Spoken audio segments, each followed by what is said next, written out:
Today, ang lulutuin natin ay ginataang langka. So, ito, bumili ako sa palengke ng kalahati kilong langka. 35 lang to, tapos nilaga ko na rin siya.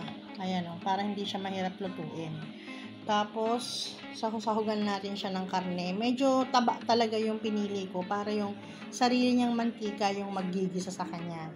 Tapos, lalagyan natin siya ng alamang, bawang, luya, sibuyas, at sili. Ito yung lunch namin for today. So, tara guys, magluto na tayo. Siya nga pala, hindi ko na ipakita kanina sa inyo yung gata na gagamitin natin. So, ito yung kakang gata o yung unang gata. Ito yung naman yung pangalawang tiga. So, ito guys, yung ating sasahog. So, isasangkot siya natin yan para lumabas yung kanya sariling mantika. Lalagyan ko lang ng konting tubig hanggang sa matuyuan siya. So, pag sasama-samahin lang natin siya guys, ito yung pangalawang gata. Tapos, ito yung sinangkot siya ko. Medyo natusta siya, pero okay rin na yan guys. Mas maganda nga yan. Lalagay natin yan. Yung ating alamang. Then, yung ating mga spices. Sama-sama na yan, guys. Pakukuluan natin yan. Pagka kumulo na siya, saka natin ilalagay yung ating langka.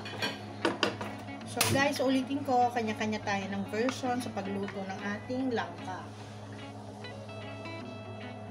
Yan. Hintayin lang natin siyang kumulo bago natin ilagay yung langka. So, yan, guys. Lalagyan na natin yung langka natin. Siguro iba sa inyo magtatanong bakit may alamang. Kasi guys, yun na yung gagamitin nating pampaalat. Tsaka ganun talaga, ganun magluto yung, sa pagkakaalam ko ganun. Tsaka pag bumibili ako ng lutong ganito, may alamang. Kasi yan na yung pang natin pang alat. Yan. Hintayin lang natin matuyuan yan. And then lalagyan na natin yung ating kakang gata. So guys, ayan na. Natuyuan na siya. Ayan. So, ilalagay na natin itong ating kakang gata. Ayan.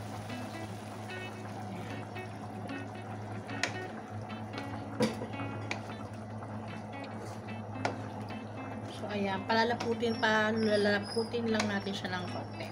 Lulutuin lang natin yung gata. And then, pwede na yan.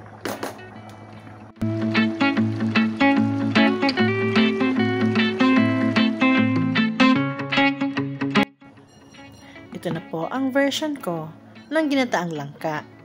Sana nagustuhan nyo. Thank you for watching. Bye!